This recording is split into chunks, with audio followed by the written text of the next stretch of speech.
Hello friends, welcome back to my channel MS cooking world. আশা করছি সবাই যে যার অবস্থান দেখে অনেক ভালো আছেন। আজ আপনাদের তৈরি করে দেখাবো পালং শাকের পেঁচানো রোল নাস্তা। আর এই নাস্তাটি যেমন দেখতে সুন্দর, খেতেও ভীষণ মজার। আশা করি আজকের পেঁচানো রোল নাস্তাটি আপনাদের কাছে অনেক ভালো লাগবে। আর ভালো লাগলে অবশ্যই চ্যানেলটি সাবস্ক্রাইব করে পাশে থাকা বেল আইকনটি অন করে রাখবেন। তো আর কথা বাড়াচ্ছি না, চলে যাচ্ছি মূল রেসিপিতে। এর জন্য লাগবে পালং শাক। এখানে আমি পরিমাণ মতো পালং শাক নিয়েছি আর সেটা ধুয়ে কেটে এভাবে টুকরো করে নিয়েছি। দেন ব্লেন্ডারে এটাকে আমি ব্লেন্ড করে নেব। আর ব্লেন্ড করার পর এরকম হয়েছে দেখতে। এখন একটি ছাঁকনির মাধ্যমে এটাকে আমি ছেঁকে নেব। ছাঁকনিতে ছাঁকার সুবিধার্থে এভাবে আপনারা চামিচ ব্যবহার করতে পারেন। দেখা যাচ্ছে যে এরকম লিকুইড হয়েছে। এখন চুলাতে একটি প্যান বসিয়ে সেখানে আমি এই লিকুইড ব্যাটারটি দিয়ে নেব। দিচ্ছি স্বাদ মতো লবণ। এখন বলক চলে আসলে এখানে 1 কাপ ময়দা দিয়ে দেব। আমি একটা খামির তৈরি করে নেব। চাইলে আপনারা ঠান্ডা পানিতেও এটা করে নিতে পারেন, তবে গরম পানিতে করলে সেটা বেশি ভালো হয়। অর্থাৎ পালং শাকের যে কাঁচা একটা গন্ধ থাকে সেটা আর থাকে না। এখন খামিরটিকে আমি ঢাকনা দিয়ে ঢেকে কিছুক্ষণ রেস্টে রেখে দেব।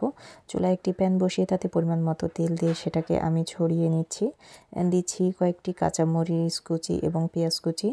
দিচ্ছি একটি আলু কুচি এবং একটি গাজর কুচি। আর সেই সাথে দিয়ে দিচ্ছি পরিমাণ মতো পাতা কুচি।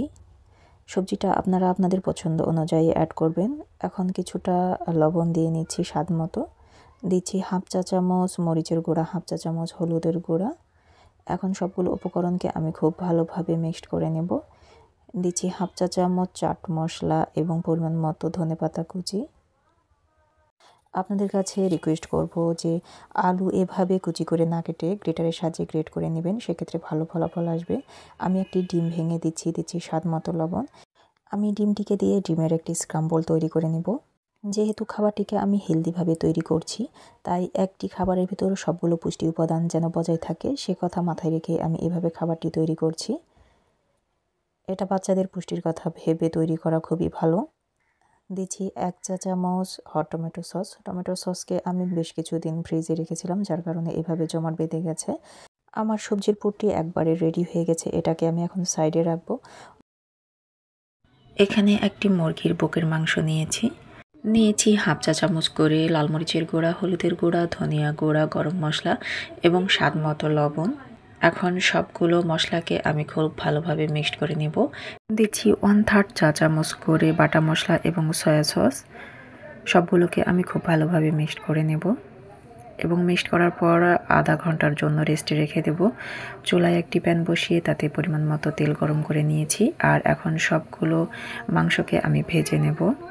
যারা ভিডিওতে এখনও লাইক দেননি তাদেরকে অনুরোধ করব একটি লাইক দিয়ে ভিডিওটি কন্টিনিউ করার জন্য। আমার মাংসটি ভাজাও হয়ে গেছে, এখন এটিকে আমি উঠিয়ে নেব।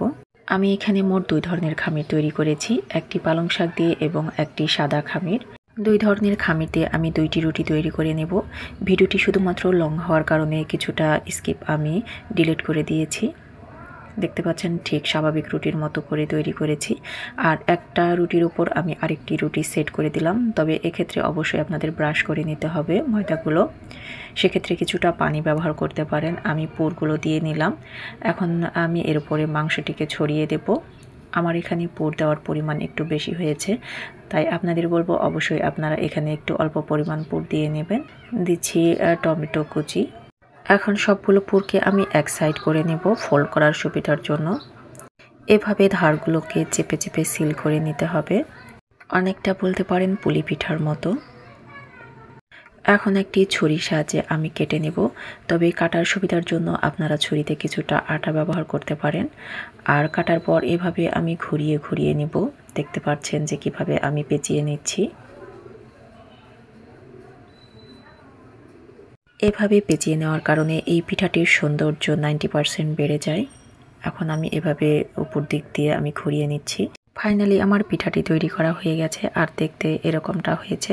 আমি এখন প্যানে পরিমাণ মতো তেল গরম করে নিয়েছি আর তাতে দিয়ে দিচ্ছি রোল পিঠাটি। এখন 2টি খুন্তির সাহায্যে এটাকে আমি ঘুরিয়ে নেব। এক্ষেত্রে অবশ্যই 2টো খুন্তি আপনাদেরকে ব্যবহার করতে হবে। পিঠাটি আমার ভাজা হয়ে গেছে, এখন আপনাদের পরিবেশন করে দেখাচ্ছি যে কতটা সুন্দর হয়েছে। আমি একটি ছুরির সাহায্যে কেটে দেখাচ্ছি যে ভেতরটা কেমন হয়েছে। মাশাআল্লাহ উপরে এবং ভেতরটা অনেকটা সুন্দর হয়েছে। আর অবশ্যই এক্ষেত্রে আপনারা হট টমেটো সস ব্যবহার করবেন। আগামী রেসিপি দেখার আমন্ত্রণ জানিয়ে আজকের মতো বিদায় নিচ্ছি। আল্লাহ হাফেজ।